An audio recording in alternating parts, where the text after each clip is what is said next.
नमस्कार दोस्तों, मैं शिवरतन पांडे आपका पुनः स्वागत करता हूं महर्षि पाराशर एस्ट्रो ज्योतिष में।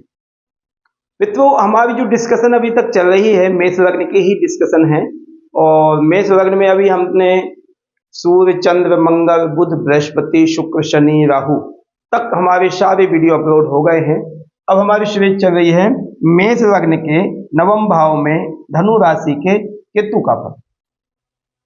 मेष लग्न हो गई, एंटी क्लॉक हम आए, नवम भाव ये हुआ, धनु राशि में कौन बैठा है? केतु।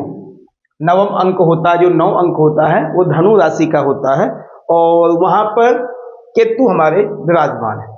ठीक, ओके। अब हमें यह डिस्कशन करना कि क्या केतु यहां पर अच्छा बेनिफिट देगा, फायदा करेगा आपको, उस विषय में हमें डिस्कशन करना है। तो केतु नवम भाव में बैठने पर सबसे पहले हम यह देखेंगे कि नवम भाव में राशि क्या है। तो नवम भाव में राशि है धनु। धनु राशि का स्वामी कौन होता है? बृहस्पति। ठीक है, धनु और मीन राशि के स्वामी कौन होते हैं? बृहस्पति। तो हमारी आज धनु राशि नवम भाव में बैठी। ठीक, ओके। अब बैठा कौन है? यहां पर केतु बैठा। अब केतु की दृष्टि क्या क्या है? पंचम, सप्तम, नवम दृष्टि। ठीक, पंचम, सप्तम और नवम दृष्टि। पंचम, सप्तम, नवम दृष्टि का मतलब 1, 2, 3, 4, 5 लगन भाव में, 6, 7 सप्तम तृतीय भाव में, 8, 9 पंचम भाव में। यानी आज यहां पर केतु बैठ करके 3 दृष्टियां डालेगा, लगन, सप्तम और पंचम भाव को, लगन और तृतीय और पंचम भाव को, यह आज हमारे केतु ने दृष्टि डालनी है। ठीक, ओके। अब जब दृष्टि डालेगा तो उसके बाद हम क्या डिस्कशन करना है। यदि धनु राशि में हमारे केतु हैं, धनु राशि में हमारे यदि केतु हैं, तो हम उसमें किन नक्षत्रों से हमारी धनु राशि बनती है? धनु राशि किस नक्षत्र से बनेगी? तो कहते 3 नक्षत्रों से बनेगी। 9 चरण से हमारी धनु राशि बनती है। कहते मूलंचा, पूर्वाषाढ़ा, उत्तरापादे धनु। मूलंचा, पूर्वाषाढ़ा, उत्तरापादे धनु। मूला के 4, पूर्वाषाढ़ा के 4, उत्तराषाढ़ा के 1 चरण से हमारी धनु राशि बनेगी। यदि केतु आपके धनु राशि में 0 अंश से 13, 20 अंश तक हैं, तो वहां के स्वामी होंगे, नक्षत्र होंगे मूला, वहां के स्वामी होंगे केतु। ठीक, ओके। और यदि केतु 13, 20 अंश से लेके 26 अंश, 26, 40 तक रहेंगे, तो वहां के नक्षत्र होंगे वह पूर्वाषाढ़ा और वहां के स्वामी होंगे हमारे शुक्र। ओके। केतु यदि 26, 40 अंश से लेकर के 30 अंश तक हैं, तो वहां के नक्षत्र होंगे जाएंगे वो उत्तराषाढ़ा, वहां के स्वामी होंगे सूर्य। ये हमें इतना डिस्कशन पता होना चाहिए। एक चरण का मान 3 अंश 20 कला होता है। जब हम 9 का डिवाइड करेंगे, उसमें मल्टीप्लाई करेंगे, तो हमारे 30 अंश टोटल बन जाएंगे। और एक नक्षत्र का पूरा मान 13, 20 अंश होता है। 13 अंश और 20 कला होता है।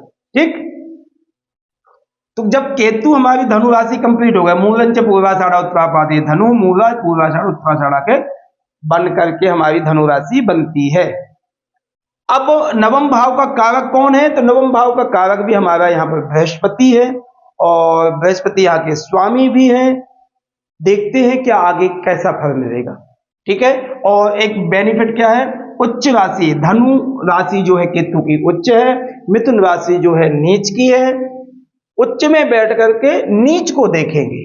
ठीक, तो ये हमारा डिस्कशन पूरा बूट का कंप्लीट हो गया। अब हम डीप में जाना है, हमें क्या क्या समझना है, क्या नुकसान करेगा, क्या फायदा करेगा, इस विषय में हमें जाना पड़ेगा। ठीक, सबसे पहले हम यह देखते हैं धनु राशि का स्वामी कौन है? बृहस्पति। वहां पर ग्रह कौन सा बैठा है? केतु बैठा है। केतु और बृहस्पति क्या आपस में मित्र हैं? तो मैं ये कहूंगा आपको 2 बेनिफिट है इस लग्न में। एक तो केतु लग्न मेष लग्न है और नवम भाव के स्वामी बृहस्पति है। इसमें योग कारक ग्रह जो है बृहस्पति बहुत पावरफुल है। ठीक है, यहाँ के कारक भी हैं, यहाँ योग कारक भी हैं, नवम भाव के स्वामी भी हैं। ठीक हो गया। केतु यहाँ पर अपनी उच्च राशि में बैठे हैं, धनु राशि में बैठे हैं और यहाँ पर मित्र क्षेत्र में बैठे। तो आप ये खुद समझिए, यदि आपके जीवन में कोई अच्छा पावरफुल मित्र मिल जावे। एग्जाम्पल, आपका कोई दोस्त है और बहुत पावरफुल है, समझिए कि उसके शासन में आप चले गए, उसके घर में उसके शासन में चले गए, तो कितनी पावरफुल नहीं होगी, कितनी इज्जतमान आपका होगा। और इज्जतमान के अलावा फिर आपका स्वभाव भी उससे मिलता हो मित्र के साथ, तो आपको बहुत बेनिफिट देगा और फायदा करेगा। ठीक है, अब हम नवम भाव से विचार क्या करते हैं? नवम भाव से हम पिता का विचार करते, धर्म अर्थ का विचार करते, भाग्य का विचार करते हैं। यहाँ से हम एजुकेशन का विचार करते हैं, यहाँ से हम लंबी यात्राओं का विचार करते हैं, यहाँ से हम विदेश यात्रा का विचार करते हैं, यहाँ से हम धार्मिक यात्राओं का विचार करते हैं। आपको यहाँ पर हम यश का विचार करते हैं, हायर एजुकेशन का विचार करते हैं। यहाँ पर ये मोटे मोटे कुछ चीजें, इनका हम विचार करते हैं नवम भाव से। अब यहाँ पर केतु बैठ गया तो क्या फल देगा? अब यही आप देखिए, यदि नवम भाव में आपके केतु धनु राशि का बैठा है, तो मैं कहता हूं पूरे लग्न में, मेष लग्न में, यदि मेष लग्न में आपका केतु प्रभावशाली आपने देखना है, तो नवम भाव में से कमजोर कोई ग्रह नहीं होगा। यानी नवम भाव में सबसे पावरफुल बन जाता है केतु। यहां पर अच्छे फल देने के चांस पूरे बनाएगा, कोई नुकसानदायी नहीं होगा मेरे जजमेंट से, क्योंकि केतु यहां पर अच्छा फायदा दे सकता है आपको। मित्र क्षेत्री है, एक तो ये बेनिफिट है आपको। मित्र क्षेत्री के अलावा जो आपको बेनिफिट क्या है, यहां पर केतु अपनी खुद उच्च राशि है उसकी, ठीक है, ये फायदा आपको बहुत पावर देगा। यहां पर आप एक धार्मिक बन सकते हैं, धार्मिक बनने के बाद आप अच्छे गूढ़ रिसर्च में जा सकते हैं। यहां पर आप जाकर के धार्मिक यात्राएं कर सकते हैं, यहां पर आप जाकर के अपने पिता के सोच से अपनी सोच में ला सकते हैं। ये चीजें आपको फायदा करेगा। केतु के लिए और यदि हम डिस्कशन करें, तो आपने यहां पर पिता से संबंध लगभग मेरे हिसाब से अच्छे रहेंगे। आप यहां पर आपका भाग्योदय अच्छा होगा, यह स्वाभाविक है, थोड़ा लेट होगा।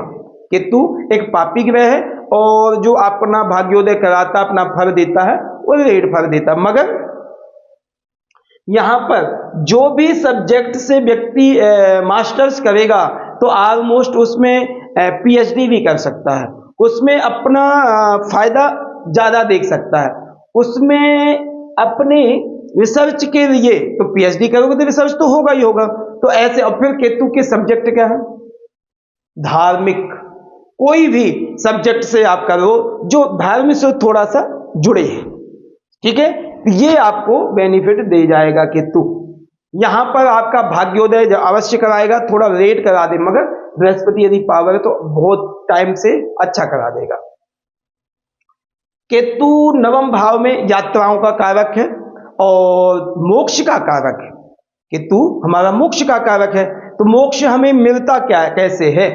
मोक्ष आपको धर्म कर्म आदि करने से मोक्ष मिलेगा, परोपकार करने से आपको मोक्ष मिलेगा, आप परमात्मा चिंतन करने से मोक्ष मिलेगा, आपको ध्यान लगाने से मोक्ष मिलेगा, आप किसी भी व्यक्ति को अच्छे कार्य के लिए प्रशोषित करने के लिए अग्रसर हो जाओगे, उसमें आपको फायदा करेगा। तो ये सब चीजें आपको केतु नवम भाव में देगा। बृहस्पति यदि यहां पर बैठता है तो ऑलमोस्ट आप देखने बृहस्पति केतु की युति उतनी शुभ नहीं मानी जाती, मगर इस स्थान पर बहुत शुभ मानी जाती है। और इस लग्न में योग कारक बृहस्पति भी है, और इस लग्न में केतु को यदि पूरे चार्ट में देखा जाए तो इससे बेहतर स्थान उसको नहीं है, ठीक है। यहां पर केतु धार्मिक ग्रंथों का पठन पाठन के लिए अभ्यास कराएगा, और एक व्यक्ति ऐसा एक अच्छा एस्ट्रोलॉजर बन सकता है, अच्छा ज्योतिषी बन सकता है, अच्छा प्रोडक्शन करने वाला ऐसा व्यक्ति एक वक्ता बन सकता है, ठीक है ना, क्योंकि केतु की प्रोजेक्शन यहां पर बहुत बेस्ट है, यहां पर नुकसान नहीं करेगा। हाँ, ये है कि केतु का स्वभाव क्या है, राक्षसी प्रगति का है, ठीक है ना, राक्षसी प्रगति का है। कभी कभी किसी दोस्त के, जैसे एग्जाम्पल किसी पापी ग्रह से दृष्टित हो गया तो थोड़ा क्रोधी आदि बना देगा, और आप इसको 100% नहीं कह सकते कि फायदा ही करेगा, थोड़ी बहुत डाउट हमें रखनी चाहिए, क्योंकि सात्विक प्रगति का नहीं है, तामसी प्रगति का है और पापी ग्रह है, इस कारण से। अन्यथा मित्र क्षेत्रीय है और उच्च राशि में है, यहाँ पर अपने भाग्य को बढ़ावा प्रॉपर अच्छी प्रकार से देगा श्योर। ठीक। पंचम दृष्टि केतु की लगन में पड़ेगी, अच्छी स्थान पर बैठा है तो यह दृष्टि अच्छी रहेगी, अन्यथा यदि किसी और स्थान में बैठा होता तो यह दृष्टि अच्छी नहीं होती। यहां पर थोड़ा सा शारीरिक कष्ट थोड़ा बहुत देगा, मगर दुर्बलता देगा, सुख की कमियों में दुख ज्यादा देगा, मगर अपने स्थान पर बैठने से आपको लगन में का भी प्रभाव अच्छा ही देगा केतु। इसमें हमें एक चीज देखनी होगी, यदि मंगल नीच आदि नहीं है, छठे नहीं बैठे, अष्टम में नहीं बैठे हैं, तो मंगल यहां पर अच्छे पावर रहेंगे, तो केतु का प्रभाव भी अच्छा होगा क्योंकि मित्र क्षेत्र बैठा। ठीक। केतु सप्तम दृष्टि डालेगा तृतीय भाव में। तृतीय भाव किसका है? सुहृद संबंधी, भाईचारे का, भाइयों का, छोटे भाई बहन का है, साहस का है, पराक्रम का है, यहाँ पर फिल्म इंडस्ट्री का है, यहाँ पर आपका एडवर्टाइजमेंट का है, ये सब चीजें हम यहाँ पर देखते हैं। मगर यहाँ पर राहु बैठा है, राहु यहाँ पर अपना प्रभाव दिखाएगा, छोटे भाइयों बहनों से हो या एडवर्टाइजमेंट हो या फिल्म इंडस्ट्री में, किसी में भी अपना सेल्फ फायदा करेगा, वो राहु का प्रभाव है। केतु का यहाँ पर कोई प्रभाव नहीं है, बुरा या अच्छा कुछ नहीं कह सकते। केतु के नवम दृष्टि जो है पंचम भाव को जाती है, विद्या भाव को जाएगी, और विद्या भाव को जाते जाते संतान पक्ष भी है। यहाँ पर हम अचानक धन का आय का साधन देखते हैं। इन सब चीजों में केतु भाग्य में बैठ करके कुछ सपोर्ट करेगा। यदि सूर्य अच्छे हैं, यहाँ पर कोई ऐसी विघ्न बाधाएं, परेशानियां आदि नहीं, संघर्ष कराएगा। यहाँ पर दृष्टि जो है केतु की संघर्ष कराएगा, और किसी भी चीज में है, जैसे एग्जाम्पल स्टडी है, स्टडी में डबल माइंडेड बना देगा और प्रत्यक्ष तुरंत डिसीजन लेने में दिक्कत होगी केतु को। मगर जिस सब्जेक्ट को पकड़ लिया, यदि सूर्य की स्थिति अच्छी है, तो आपका यह स्वाभाविक है कि उसमें बहुत कुछ आगे लेके जाएगा, बहुत लेकर के आगे जाएगा, क्योंकि नवम भाव में केतु बैठा है। यहां से भी हम हायर एजुकेशन देखते हैं, यहां से मिडिल एजुकेशन देखते हैं, यहां से स्टार्टिंग की एजुकेशन देखते हैं। ठीक है, तो इस कारण से हायर एजुकेशन के चांस हैं। क्यों है वो भी मैं बताऊंगा आपको। मेष लग्न है, ये तीनों ग्रह मंगल, चंद्रमा, सूरज और बृहस्पति, चारों ग्रह ये एक इस लग्न में योग कारक है। योग कारक का मतलब है कि अपने प्रभाव का, अपने स्थान का, भावों का फल तो अच्छा देंगे। थोड़ा बुरा प्रभाव भी यदि कंडीशन होगी उनकी, तब भी अच्छा देंगे। इस कारण से यहाँ का हायर एजुकेशन देंगे, और केतु यहाँ पर सपोर्ट कर जाएगा। ओके, अब हम दृष्टि की बात हमारी हो गई, अब नक्षत्रों की बात करते हैं। मूलंच पूर्वाषाढ़ा उत्तरापादे धनु। यदि मूला नक्षत्र में केतु हैं तो 01 से 13-20 अंश तक रहेंगे। केतु वहां पर बैठे भी हैं, वहां के स्वामी भी है, मूला नक्षत्र के स्वामी भी है। यहां पर केतु धार्मिक बनाने की कोशिश करेंगे, फायदा भी करेंगे, और अपने नवम भाव को स्ट्रॉन्ग बनाएंगे। पिता से मतभेद नहीं होने देंगे। हाँ, स्वाभाविक ऐसी स्थिति है कि केतु का स्वभाव थोड़ा सा अड़ियल कह सकते हैं, जिद्दी कह सकते हैं, ये सब चीजों में हो सकता है, मगर पिता से लगभग स्थिति अच्छी रहेगी। धार्मिक यात्राओं में सपोर्ट करेगा, भाग्य में वृद्धि करने थोड़ा लेट हो सकता है, मगर फायदा करेगा केतु। केतु पूर्वाषाढ़ा नक्षत्र में यदि है 13-20 अंश से 26-40 तक, तो वहां के स्वामी हमारे क्या है? शुक्र है। ठीक, शुक्र इस लग्न में चार्ट में सप्तमेश और द्वितीयेश है, यानी मारक स्थान के स्वामी है। ठीक है, केतु के बहुत अच्छे मित्र नहीं है, मगर उतने शत्रु भी नहीं है। तो इस स्थान पर भी पूर्वाषाढ़ा के कारण से, पूर्वाषाढ़ा कारण से आपको फायदा करेगा, क्योंकि केतु शुक्र सप्तम और द्वितीय भाव का, तो धन और भाग्य में वृद्धि करने में सपोर्ट कर जाएगा केतु। शुक्र फायदा करेंगे उसको। केतु यदि उत्तराषाढ़ा नक्षत्र में, तो वहां के स्वामी सूर्य हैं। उत्तराषाढ़ा कहां? 26-40 से एक चरण ही आएगा। ठीक है, तो वहां के स्वामी हो गए हमारे सूर्य। जो सूर्य की स्थिति है वो पंचम को है। केतु और शुक्र का, सूर्य का कोई बहुत अच्छा प्रभाव नहीं है, बहुत अच्छी मित्रता नहीं है, मगर केतु सूर्य पर दृष्टि डाल रहे हैं, सूर्य के नक्षत्र में यदि बैठे हैं तो असमंजस में डालने की आदत तो केतु की है, मगर बहुत ज्यादा दिक्कत नहीं आएगी। स्टडी आदि में सपोर्ट कर जाएगा, स्टडी आदि में, पढ़ाई आदि में आपको फायदा ही करेगा केतु, क्योंकि नवम दृष्टि आपकी पंचम भाव को पड़ रही है। ठीक है, अब ये हमारी डिस्कशन ऑलमोस्ट नक्षत्रों की हो गई, दृष्टि की हो गई, मगर मैं यदि आपको प्रॉपर नवम भाव को किसी ग्रह से संबंध नहीं रखना, हम यह कह दें कि बृहस्पति है, योग कारक है, चंद्रमा है, मंगल है, यदि उनको सबको छोड़ा जाए तो नवम भाव में यदि केतु बैठा है आपके जीवन में काफी सफलता प्रदान करेगा, मगर लेट प्रदान करेगा। स्टार्टिंग में नहीं, स्टार्टिंग में काफी संघर्ष कराएगा, पढ़ाई में भी कराएगा, धन में भी, जब धन कमाने लग जाओगे आप उस समय भी आपको संघर्ष कराएगा। पिता से संबंध लगभग ठीक रखेगा, क्योंकि उच्च राशि में केतु है। धार्मिक यात्राओं में इंटरेस्ट रखेगा, और जब रखेगा तो बहुत ध्यान रखेगा।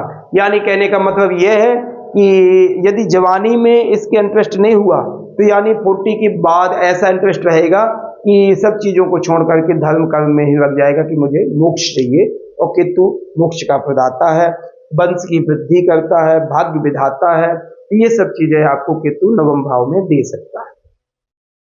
बीमारियों की यदि देखें तो बीमारियों का ऐसा विशेषकर कुछ ऐसी बीमारी यहाँ पर नहीं देने की चांस है। यहाँ पर आपको ये मेंटालिटी बनानी है कि ऐसे केतु के ये लक्षण होते हैं। नवम भाव जो है हमारे धर्म का भी है। धर्म, केतु अपने धर्म को तो मान ही सकता है, दूसरे धर्म को भी रिप्रेजेंट कर सकता है, कि केतु की आदत है, केतु की आदत है कि दूसरे व्यक्ति को भी एक्सेप्ट करना, और जब वो करना है उसके डीप में जाकर के पूरा उसके विवरण देखना है, फिर उसको मानना है। ये चीजें केतु हमें नवम भाव से प्रदान कर सकता है।